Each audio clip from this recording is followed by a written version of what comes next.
আসসালামু আলাইকুম রহমতুল্লাহি ওয়া বারাকাতুহু।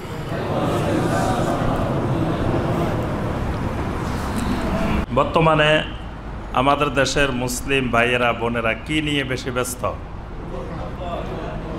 অনেকে জানেও না। ফুটবল খেলা নিয়ে বেশি ব্যস্ত। ফুটবল খেলা দেখাকে কেন্দ্র করে বিভিন্ন আনুষ্ঠানিকতা, বিভিন্ন কার্যক্রমে মহাব্যস্ত। খালি ব্যস্ত না, মহাব্যস্ত। এই ফুটবল খেলা দেখা সম্পর্কে শরীয়তের দৃষ্টিভঙ্গি কি, একজন মুসলিম হিসাবে এই জ্ঞান অর্জন করা আমাদের জন্য ফরজ, জানতে হবে। এ সম্পর্কে বিশ্বের অনেক বড় বড় উলামায়ে কেরাম, যারা সারা পৃথিবীর মধ্যে কোরআন সুন্নাহর আলেম, সে সমস্ত ওলামায়ে কেরাম যে ফতোয়া দিয়েছেন এই ব্যাপারে, সব ফতোয়াগুলো একত্রিত করে আমরা এর সারাংশটা সংক্ষেপে আলোচনা করব ইনশাআল্লাহ। শরীয়তের দৃষ্টিভঙ্গিতে খেলাধুলাকে আল্লাহ পাক কোরআনে কারিমে উৎসাহিত করেন নাই। খেলাধুলাকে আল্লাহ পাক তুচ্ছ জিনিস হিসাবে, নগণ্য জিনিস হিসাবে, মূল্যহীন জিনিস হিসাবে আল্লাহ পাক কোরআনে কারিমে খেলার প্রসঙ্গটা এনেছেন। কোরআনে কারিমে অনেক জায়গায় আল্লাহ পাক দুনিয়াকে খেলার সাথে তুলনা করছেন। আল্লাহ সুবহানাহু ওয়া তাআলা বলেন, ইলামু আন্নামাল হায়াতুদ দুনিয়া লাইবুন ওয়া লাহবুন ওয়া জিনাতুন ওয়া তাফাখুরুম বাইনাকুম ওয়া তাকাসুরুন ফিল আমওয়ালি ওয়াল আওলাদ। দুনিয়ার হায়াত, দুনিয়ার জীবন সম্পর্কে আল্লাহ পাক বর্ণনা দিতে গিয়ে বলছেন যে জেনে রাখো দুনিয়ার হায়াতটা হলো লাইবুন, খেলাধুলার মতো। দুনিয়ার হায়াতটা, দুনিয়ার জীবনটা খেলাধুলার মতো। তো এখানে কি দুনিয়ার জীবনটাকে অনেক মহামূল্যবান বলছেন আল্লাহ পাক? আল্লাহ পাক অন্য সূরায় ব্যাখ্যা করে বলছেন, বাল তুসিরুনাল হায়াতাদ দুনিয়া ওয়াল আখিরাতু খায়রুন ওয়া আবকা। তোমরা দুনিয়ার জীবনকে তোমরা প্রাধান্য দাও, অগ্রাধিকার দাও, অথচ আখিরাতের জীবনটাই হলো অধিক কল্যাণকর এবং অধিক স্থায়ী। তাহলে দুনিয়া মানে, দুনিয়া শব্দের অর্থই হলো তুচ্ছ, নগণ্য। দুনিয়াটা দুনব্বন থেকে, দুনব্বন মানে একেবারে মূল্যহীন তুচ্ছ জিনিসকে দুনিয়া বলা হয়। তা আল্লাহ সুবহানাহু ওয়া তাআলা এই জন্য তুচ্ছ নগণ্য জিনিস বোঝাতে গিয়ে, দুনিয়াকে মূল্যহীন বোঝাতে গিয়ে আল্লাহ পাক বলছেন, ইলামু আন্নামাল হায়াতুদ দুনিয়া লাইবুন। দুনিয়ার হায়াতটা হলো খেলাধুলার মতো। তাহলে বোঝা যায় খেলাধুলা এত মূল্যবান কোনো জিনিস নয়। কিন্তু বর্তমান মুসলিম উম্মার কাছে খেলাধুলাটা অনেক মহামূল্যবান হয়ে গেছে। এজন্য দেখা যায় দুনিয়ার সব কিছু ছেড়ে দিয়েও আপনার খেলাধুলা নিয়ে মহাব্যস্ত থাকে আমাদের যুব সমাজ, এবং অনেক মুরব্বীরাও এই নিয়ে মহাব্যস্ত থাকেন। তো ফুটবল খেলা শরীয়তের দৃষ্টিতে এটি হারাম না। শরীয়তের দৃষ্টিতে ফুটবল খেলা জায়েজ। নবী সাল্লাল্লাহু আলাইহি সাল্লাম অনেকগুলো খেলার নাম ধরে নিষেধ করেছেন। তো যেই নিষেধাজ্ঞা নবী সাল্লাল্লাহু আলাইহি সাল্লাম আরোপ করেছেন, সেই নিষেধাজ্ঞার মধ্যে ফুটবল খেলা নাই। এজন্য ফুটবল খেলাকে হারাম বলা যাবে না। তবে উদ্দেশ্য হবে ব্যায়ামের উদ্দেশ্যে, সামান্য কিছু সময় আপনার অনুশীলনের উদ্দেশ্যে, বা অল্প কিছু সময় বিনোদনের উদ্দেশ্যে। এটা হলো অল্প সময়ের, দীর্ঘ সময় না, অথবা এটা পেশা হিসাবে না। এটা শুধুমাত্র শারীরিক ব্যায়াম এবং আপনার বিনোদনের উদ্দেশ্যে অল্প সময়ে যদি কেউ খেলে, সেটা শরীয়তের দৃষ্টিতে জায়েজ। সুতরাং যে খেলা জায়েজ, সেই খেলা দেখাও জায়েজ, আর যে খেলা জায়েজ নাই সেই খেলা দেখাও জায়েজ না। কিন্তু আমাদের বর্তমান যে ফুটবল খেলা, এই ফুটবল খেলার সাথে অনেকগুলো বিষয় সম্পৃক্ত হওয়ার কারণে এই বর্তমান ফুটবল খেলাও জায়েজ নাই, দেখাও জায়েজ নাই। কারণ এর সাথে অনেকগুলো হারাম জিনিসের সংমিশ্রণ হয়ে গেছে। এই হারাম জিনিসগুলোর কারণেই এটি হারাম। মানে শরীয়তের মাসআলা হলো যে যেই জিনিসের কারণে একটা হারাম জিনিস দিকে ধাবিত হয়, ওই জিনিসটা হালাল হইলেও হারাম হয়ে যায়। এটা হলো শরীয়তের নীতিমালা। তো সুতরাং এই ফুটবল খেলাকে কেন্দ্র করে যে বিষয়গুলো এর সাথে সম্পৃক্ত, অনেকগুলো হারাম বিষয় সম্পৃক্ত হওয়ার কারণে এটাও হারাম হয়ে গেছে। এখন আসি আমরা কি কি বিষয় সম্পৃক্ত হয়েছে। শেখ মোহাম্মদ বিন সালেহ আল উসাইমিন রাহিমাহুল্লাহ বলছেন যে 1 নম্বরে যে বিষয়টি এর সাথে সম্পৃক্ত সেটি হলো মুদাইয়াতুন লিল ওয়াক্তে, সময় নষ্ট করা। একজন মুমিনের জন্য সময় নষ্ট করা, দীর্ঘ সময় ব্যয় করা বিনা উপকারে, হয় দুনিয়াবি উপকার অথবা আখিরাতের উপকার, দুই উপকারেই মুমিন কাজ করবে। একজন মুমিনের দুনিয়াতে কাজে হইলেও উপকারে কাজ করবে, সেই উপকারটা হয় দুনিয়াবি উপকার হবে অথবা আখিরাতের উপকার হবে। কিন্তু এই দুনিয়ার উপকার বিহীন, আখিরাতের উপকার বিহীন মুমিন সময় নষ্ট করতে পারে না। মুমিনের জন্য সময় নষ্ট করা হারাম। কারণ কি সময় নষ্ট করা হারাম কেন? জামে আত-তিরমিজির হাদিস, আল্লাহ রাসূল সাল্লাল্লাহু আলাইহি ওয়াসাল্লাম বলেন, লা তাজুলু কাদামা ইবনে আদম ইয়াউমাল কিয়ামা হাত্তা ইউসআলা আন উমরিহি ফিমা আফনাহু ওয়া আন শাবাবিহি ফিমা আবলাহু। কিয়ামতের ময়দানে 5টি প্রশ্নের উত্তর দেওয়া ছাড়া আল্লাহর কোনো বান্দাকে, কোনো বানি আদমকে 2 পা নড়াচড়া করতে, স্থানান্তর করতে দেওয়া হবে না। 5টি প্রশ্নের 1 নম্বর প্রশ্ন হলো আন উমরিহি ফিমা আফনাহু, তার বয়সটা, তার হায়াতটা, তার সময়গুলো কিভাবে সে অতিবাহিত করেছে। এটা হলো পুরা জিন্দিগির উপরে। আবার খাস করে আরেকটা প্রশ্ন থাকবে ওয়া আন শাবাবিহি ফিমা আবলাহু, তার যৌবনকালটা কিভাবে ব্যয় করেছে, কিভাবে অতিবাহিত করেছে। তাহলে পুরা জিন্দিগির হিসাবও আল্লাহ সুবহানাহু ওয়া তাআলার কাছে দিতে হবে।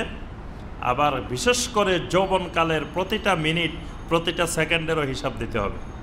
তাহলে খেলাধুলাকে কেন্দ্র করে আপনি যে দীর্ঘ একটা সময় ব্যয় করলেন, এটাতে কি দুনিয়াবি উপকার না আখিরাতের উপকার? বলেন তো দেখি। তাহলে আপনার এই সময় যে 3 ঘন্টা 4 ঘন্টার যা ব্যয় করছেন, 5 ঘন্টা 6 ঘন্টা, এই সময়টা সম্পর্কে আপনার আল্লাহর কাছে জবাবদিহি করতে হবে। এবং বিশেষ করে যৌবনকালের সময়, বিশেষ করে খেলাধুলার প্রতি আসক্ত হয় কারা? যুবকেরাই তো বেশি। অথচ যৌবনকালের প্রতিটা সেকেন্ডের দাম আল্লাহ সুবহানাহু ওয়া তাআলার কাছে অনেক বেশি। তাহলে একজন যুবক, মুসলিম যুবক, মুমিন যুবক, তার যৌবনকালের 1 মিনিট, 1 সেকেন্ড, 1 ঘন্টা সে বিনা প্রয়োজনে দুনিয়াবি আখিরাতের উপকার ছাড়া ব্যয় করতে পারে না। এটা যেহেতু হারাম, সুতরাং এরকম সময় নষ্ট করে দেখাটা, সময় ব্যয় করে দেখাটা, এটা একজন মুমিনের জন্য হারাম। আচ্ছা, 2 নম্বরে আসেন, যদি পুরুষ খেলাধুলা করে সেই খেলা পুরুষের জন্য দেখা যায়, নারীদের জন্য দেখা যায় নেই। আর যদি নারীরা খেলাধুলা করে সেটা নারীদের জন্য দেখা যায়, পুরুষের জন্য দেখা জায়েজ নেই। আমাদের যে খেলা দেখানো হয় টিভিতে, নারীও দেখে পুরুষও দেখে, একসাথে বসে পরিবারের সবাই, স্ত্রী, ছেলে, মেয়ে, মা, বাবা সবাই মিলে বসে খেলা দেখে। এই খেলা দেখা এইভাবে জায়েজ নাই। এখানে খেলে কারা? পুরুষেরা না নারীরা? পুরুষেরা। তো পুরুষেরা খেললে শুধুমাত্র পুরুষেরাই দেখতে পারবে, নারীরা দেখা জায়েজ না। কারণ খেলার মধ্যে শরীরের বিভিন্ন অঙ্গ প্রত্যঙ্গের নড়াচড়া হয়, বিভিন্ন রকমের কিছু হয়, এগুলো নারীদের জন্য দেখা জায়েজ নেই। ঠিক একইভাবে নারীদের খেলাও পুরুষের জন্য দেখা জায়েজ নেই। 3 নম্বর বিষয় হলো সতরের বিষয়। 70 টাকা ফরজে আইন। যারা খেলবে তাদের জন্য 70 টাকা ফরজে আইন, যারা দেখবে তাদের জন্য সতর অবস্থায় দেখা ফরজে আইন। সতরবিহীন দেখা কবিরা গুনাহ। তাহলে ফুটবল যারা খেলতেছে তারা কি সতর ডাকতেছে? পুরুষের সতর কোন পর্যন্ত? হাঁটুর নিচ পর্যন্ত। তাদের কাপড় কি হাঁটুর নিচ পর্যন্ত? তাহলে এই খেলা পুরুষের জন্য দেখা হারাম। কারণ পুরুষ ওই হারাম সতরটা দেখতেছে। যিনি দেখাচ্ছেন তারও কবিরা গুনাহ হচ্ছে, যিনি দেখতেছেন তারও কবিরা গুনাহ হচ্ছে। তাহলে এটা কোনো পুরুষের জন্য দেখা জায়েজ নেই। 3 নম্বর বিষয় হলো আল্লাহ ইয়াশগালাহু যালিকা আন ফারদিন আও বিররিল ওয়ালিদাইন আও তাআতিন হাজারা ওয়াক্তিহা। 3 নম্বর বিষয় হলো এই খেলা দেখতে গিয়ে যদি শরীয়তের কোনো ফরজ লঙ্ঘন হয়, অন্য ফরজ আদায়ে কোনো ধরনের সমস্যা তৈরি হয়, তখন এটা হারাম হয়ে যায়। তাহলে ফজরের নামাজের জামাতে শরীক হইতে যদি না পারে খেলা দেখার কারণে, ওই খেলা দেখা হারাম। বর্তমানে ফজরের মুসল্লি কমে গেছে, সব মসজিদে কমে গেছে না? কারণ হইলো অনেকগুলা কারণের একটা কারণ হইলো এটা যে রাত্রে অনেক রাত পর্যন্ত খেলা দেখে আর ফজরের নামাজ জামাতে পড়তে পারে না। তো ফজরের জামাত বিঘ্ন করে এইরকম কাজ হালাল কাজও হারাম। অথবা মা বাবার খেদমত, সে খেলা দেখতে গিয়ে যদি মা বাবার খেদমতের ক্ষেত্রে ঘাটতি হয়, অথবা এরকম পরিবারে কেউ অসুস্থ, কোনো রোগী, কোনো বিপদগ্রস্ত কেউ আছে, তার দায়িত্ব পালনে অবহেলা হয়, তাহলে অথবা আল্লাহর কোনো আনুগত্য পালনে ত্রুটি হয়, তাহলে এইগুলো বাদ দিয়ে একজন মুসলিম খেলা দেখা জায়েজ নেই। কয়টা বিষয় গেল? 4টা। 5 নম্বর বিষয় হলো তাআসসুব। ইসলামে তাআসসুব হারাম। তাআসসুব হলো দলবাজি করা। একজন আর্জেন্টিনা, একজন ব্রাজিল, একজন জার্মানি, একজন অমুক, একজন তমুক, এই যে একটা দলের, একটা দেশের পক্ষ অবলম্বন করার পরে তার দল খেললে তার মধ্যে খুব খুশি লাগে, ভালো খেললে, তার দল হারলে কান্দে, তার দল হারলে ভীষণ ব্যথা পায়, আত্মহত্যা করে। এই তাআসসুব, এই দলবাজি একজন মুসলিমের জন্য হারাম। এবং এই দলবাজি করতে গিয়ে ওই দেশের পতাকাকে সে মহব্বত করে, তারপরে ওই দেশের মানে সে ওই দেশের এমন ভক্ত, এমন অনুরক্ত হয়ে গেছে যে তাআসসুব ইসলামে হারাম। কয়টা গেল? 5টা। 6 নম্বর বিষয় হলো আপনার মহব্বত। মহব্বত ইমানের একটি গুরুত্বপূর্ণ অংশ। আল্লাহ রাসূল সাল্লাল্লাহু আলাইহি ওয়াসাল্লাম বলছেন, আনতা মা মান আহবাবতা, তুমি যাকে মহব্বত করো কিয়ামত হবে, হাসর হবে, সব কিছু হবে তার সাথে। এখন আমার প্রিয় খেলোয়াড়, তাকে মুশরিক খেলোয়াড়, বিধর্মী কাফের খেলোয়াড়, তাকে এত মহব্বত করা শুরু হয়ে গেছে যে সেই যত নম্বর গেঞ্জিটা পরে আমিও তত নম্বর গেঞ্জিটা পরি। তারপরে সেই যে স্টাইলে চুল কাটে, আমার চুলটাও সেই স্টাইলে কাটি। সেই যে ড্রেস পরা পছন্দ করে, আমিও সেই ড্রেস পরা পছন্দ করি। সে যে খাবার পছন্দ করে, আমিও সেই খাবার পছন্দ করি। এই মুশরিকের প্রতি তার যে মহব্বত জন্মে গেছে, তার হাসরটা হবে মুশরিকের সাথে। এটা তার ঈমান হারানোর বড় লক্ষণ। এটা ইসলামে হারাম। কয়টা গেল? 6টা। 7 নম্বরে আসেন, এটার মধ্যে আসক্ত হয়ে যায় মানুষ। আসক্ত হওয়া কোনো জিনিসের প্রতি, এটা ইসলামে হারাম। কোনো বিষয়ের প্রতি, কোনো জিনিসের প্রতি অত্যাধিক আসক্তি এসে যাওয়া। যে খেলার আসক্তিতে পড়ে গেছে, তার চাকরি বাকরি, অফিস আদালত সব ঐচ্ছিক বিষয়, খেলাটা মূল বিষয়। সে চা দোকানে বসলেও খেলার আলোচনা করে, কালকে রাত্রে কে কেমনে বল মারছে, কার কোন অ্যাকশন ছিল, কোন দিকে কি হয়েছে। বাসে উঠলেও এই আলাপ, অফিসে বসলেও এই আলাপ, যেখানে যাচ্ছে সে এই আলাপ ছাড়া তার আর কোনো বিষয় নেই। কোন দিন কোন খেলা কতটায়, কোন স্টেডিয়ামে হবে, কি হবে, সব তার মুখস্থ। অর্থাৎ সে খেলাধুলার প্রতি আসক্ত হয়ে গেছে। এই আসক্তটা ইসলামে হারাম। তা কয়টা গেছে? 8 নম্বরে আসেন, এই খেলা দেখতে গেলে খেলার সাথে সাথে বিজ্ঞাপন দেওয়া হয়। যে বিজ্ঞাপনগুলো, যে দৃশ্যগুলো, নারীদের অশ্লীল অঙ্গভঙ্গি, নারীরা একটা যখন কোনো গোল হয়, কিছু হয়, এমনভাবে নাচে অশ্লীলভাবে, এবং যেগুলো দেখলে একজন মুসলিমের মানে ঈমান বাঁচানোই কঠিন, এরকম অশ্লীল দৃশ্যগুলো সেখানে খেলার মধ্যে দিয়ে দেখানো হয়।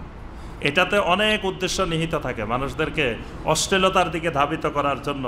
খেলার মাঝখান দিয়ে দেখবেন পুরা মাঠে সবাই চিৎকার দিতেছে, সব জায়গাটা দেখাবে না। যেখানে নারীরা অশ্লীলভাবে আপনার নাচতেছে, অশ্লীলভাবে অঙ্গভঙ্গি করতেছে, ওই জায়গাগুলো দেখাচ্ছে। তাহলে এই জায়গাগুলো, এই দৃশ্যগুলো একজন মুসলিমের জন্য দেখা জায়েজ? হারাম, কবিরা গুনাহ। এটা দেখা যায় চোখের জানা। চোখের জানা, মনের জানা, অনেকগুলো জানা এর সাথে জড়িত। এরপরে খেলাকে পেশা বানানো ইসলামী শরীয়তে জায়েজ নাই। খেলার উদ্দেশ্য হবে ব্যায়ামের উদ্দেশ্যে, পেশা বানানো যাবে না। কেউ যদি খেলাকে পেশা হিসাবে গ্রহণ করে এটা হারাম। কারণ সালাফে সালেহিনদের কেউ এই 1400 বছরের ইতিহাসে, ইসলামের ইতিহাসে খেলাধুলাকে কখনো পেশা বানান নাই। এটা কোনো পেশা না। সুতরাং পেশা যিনি বানাইয়ে খেলতেছেন, পেশাদারি খেলোয়াড়, তার খেলা তার জন্য যেমন হারাম, যারা দেখবেন তাদের জন্য হারাম। এরপরে এর সাথে আছে জুয়া, মাইসের। এর সাথে অনেক ধরনের জুয়া জড়িত, যে তার দল জিতলে এই খাওয়াইবো, সেই খাওয়াইবো, এত টাকা দিবে, এই করবে, সেই করবে, একটা গোল হলে এই করবে, একটা হলে এই করবে। বিভিন্ন ধরনের জুয়ার বিভিন্ন প্রকার এর মধ্যে জড়িত। জুয়াকে ইসলামে হালাল না হারাম? এইরকম অসংখ্য হারাম জিনিস এর সাথে জড়িত। এজন্য পৃথিবীর সমস্ত ওলামায়ে কেরাম এই ব্যাপারে ফতোয়া দিয়েছেন, একজন মুসলিমের জন্য এই জাতীয় খেলাধুলা দেখা জায়েজ নেই। এবং এর ফাঁকে দিয়ে শয়তান এত সূক্ষ্ম কৌশলে ঘরে ঘরে ঢুকে পড়ে। আপনার এক সময় অত ছোট একটা টিভি ছিল, খেলা উপলক্ষে বিশাল টিভি ঘরে ঢুকে গেছে।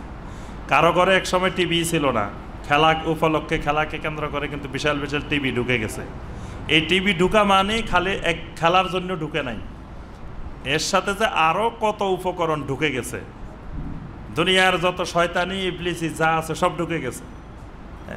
অর্থাৎ এই খেলাকে কেন্দ্র করে কিন্তু ঢুকছে, খেলাকে উছিলা বানায়। আমরা মনে করতেছি এটা তো এত খারাপ কাজ না, অসুবিধা কি, ছেলেমেয়েরা দেখতে চাচ্ছে, কিনে দিই, বাস মা বাবা এই সুযোগে টিভি কিনে ফেলা হয়েছে, বিশাল বিশাল টিভি।